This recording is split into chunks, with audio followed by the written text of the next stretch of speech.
심리학 용어 침묵의 나선 이론에 대해서 말씀드리겠습니다.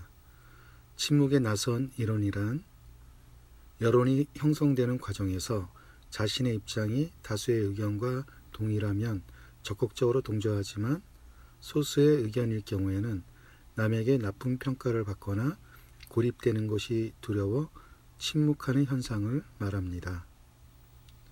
여론의 형성 과정이 한 방향으로 쏠리는 모습이 마치 나선 모양과 같다고 해서 붙여진 이름인데요.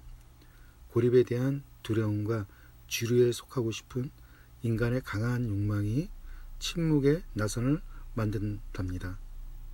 침묵의 나선 이론은 명백하게 참과 거짓을 구별할 수 있는 사실 문제에는 적용되지 않습니다.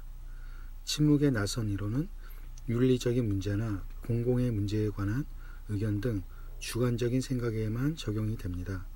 명백하게 참과 거짓을 구별할 수 있는 사실 문제는 적용되지 않습니다.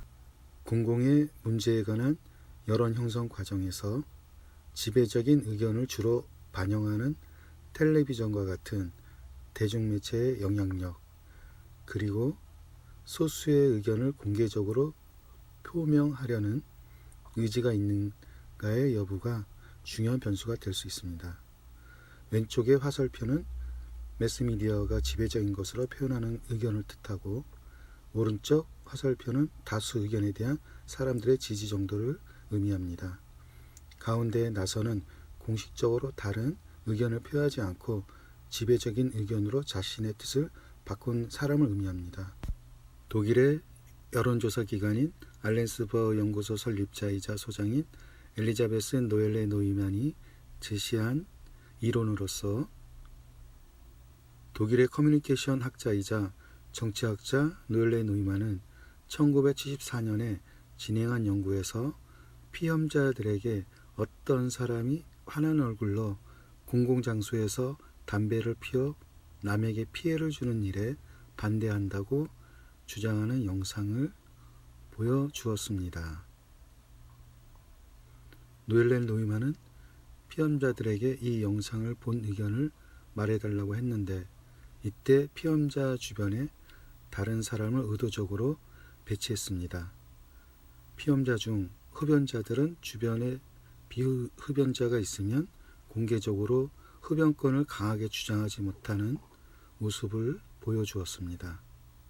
이는 어떤 의견이 우세한지 판단하여 동조하고 똑같이 행동하려는 획일화의 압력에 의한 것입니다.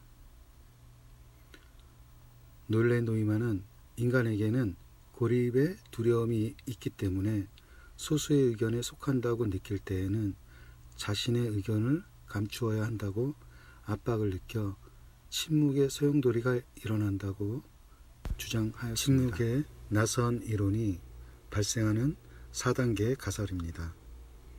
첫 번째 단계에선 권력자가 주목받지 못했던 화제를 꺼냅니다. 두 번째 단계에선 권력자에 대한 반대 의견이 나오기 힘들기 때문에 해당 화제에 대해 일단은 옳은 것으로 인식을 합니다.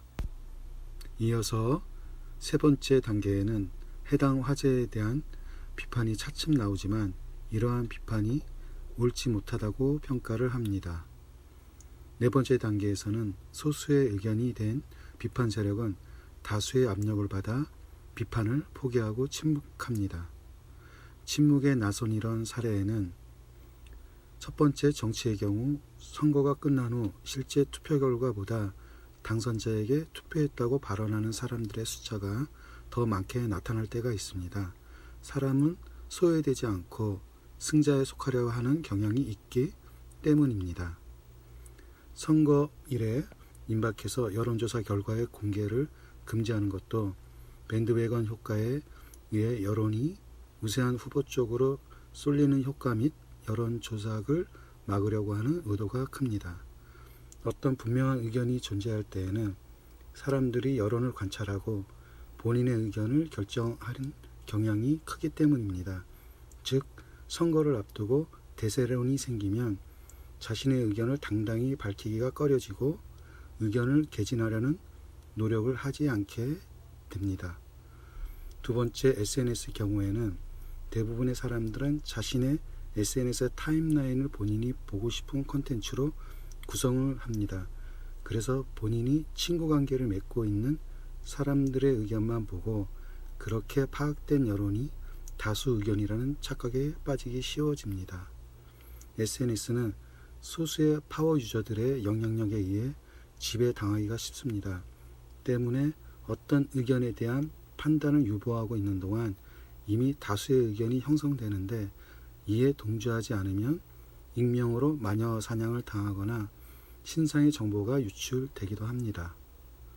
SNS 상에는 1%의 컨텐츠 생산자가 있고 9%가 그 내용을 전달하고 나머지 90%가 관망한다는 주장처럼 자신의 소수 의견을 피력하는 일이 점점 어려워지는 추세입니다.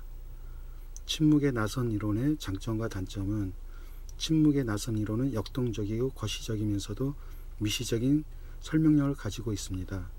여론의 움직임, 특히 선거 기간 동안 여론의 동향을 설명해주고 뉴스 매체의 역할과 책임에 대해 중요한 문제 제기를 해주는 장점이 있습니다. 반면 침묵의 이유를 지나치게 단순화하고 침묵 효과에서 나타날 수 있는 인구학적, 문화적 차이를 간과하고 있다는 단점도 있습니다. 심리학 용어인 침묵의 나선 이론에 대해서 말씀드렸습니다.